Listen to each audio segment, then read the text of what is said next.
Alors, pour commencer, un peu de technique. Il faut savoir que tout corps, tout matériau, tout objet, tout être vivant émet des rayonnements infrarouges que l'œil humain n'est pas capable de distinguer. Le principe d'une caméra thermique est de mesurer, d'enregistrer, d'évaluer la température émise par ces ondes de chaleur, sous forme de rayonnement infrarouge, dégagées par un corps ou un objet. Elle reproduit une image représentant l'intensité du rayonnement. C'est grâce à un algorithme complexe que la caméra restitue une image exploitable. Les températures froides sont dans les teintes bleues ou violettes et les températures les plus chaudes dans les teintes rouges orangées. Donc là, je vais vous présenter une caméra thermique qui se branche sur un téléphone, que ce soit Android ou iPhone. Alors, elle est présentée dans un petit étui comme ça, avec, c'est accompagné d'un cordon pour pouvoir recharger votre caméra thermique. Alors, on ouvre, on a donc la petite caméra thermique ici, avec les optiques, ici, donc la caméra.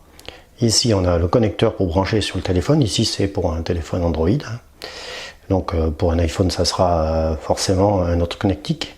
Alors ici, un truc très pratique, on a une molette qui permet d'éloigner ou de rapprocher le connecteur, car des fois on met des coques sur les téléphones et ça s'en fiche assez mal, donc le fait d'avoir ce connecteur, ça permet de rapprocher et d'éloigner la connectique, c'est très pratique.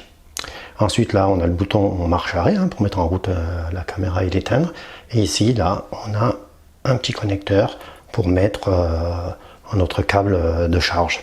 Voilà pour la petite présentation. Alors vous allez me dire à quoi peut bien servir une caméra thermique en froid et climatisation et en chauffage aussi bien sûr. Tout simplement ça nous permet de vérifier sans intrusion aucune des températures de surface et des fois à des distances importantes et la fiabilité est bien meilleure qu'un thermomètre à infrarouge par exemple. On peut voir donc les ponts thermiques dans une enceinte réfrigérée, dans une chambre froide, éventuellement les panneaux s'ils sont bien assemblés, si l'étanchéité est bien bonne entre les panneaux, par exemple les joints des ports, voilà.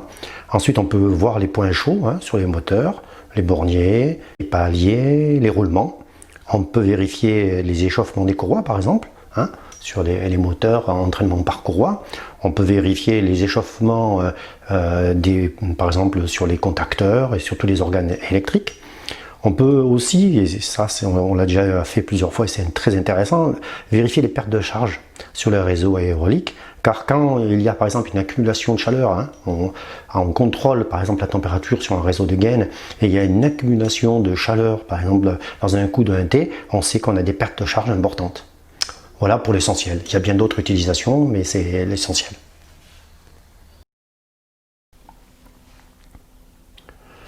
Alors avant toute chose, bien sûr, il faut télécharger l'application pour Android ou iPhone.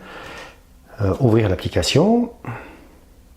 Là, l'application va demander de raccorder, enfin du moins de brancher la caméra sur le téléphone. On va le faire. Voilà, on met la caméra sur le téléphone.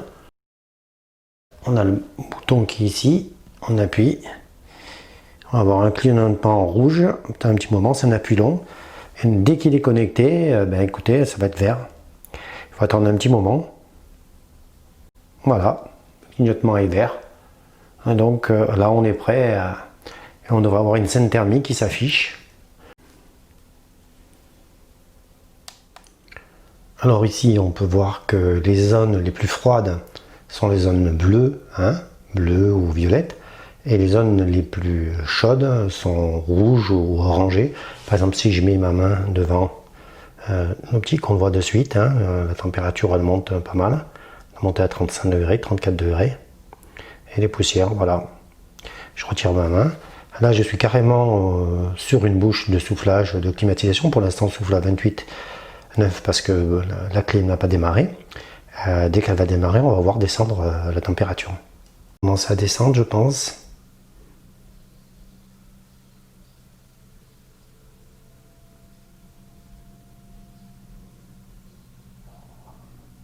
Voilà, c'est flagrant là.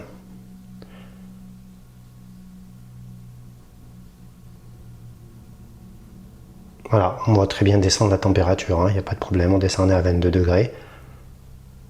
Voilà.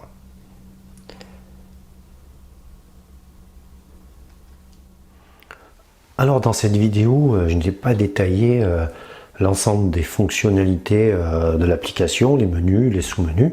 Par contre, ce qu'il faut savoir, c'est qu'on peut enregistrer sous format vidéo les scènes thermiques ou des photos, ce qui peut être très intéressant quand on veut envoyer un rapport, par exemple, à un client.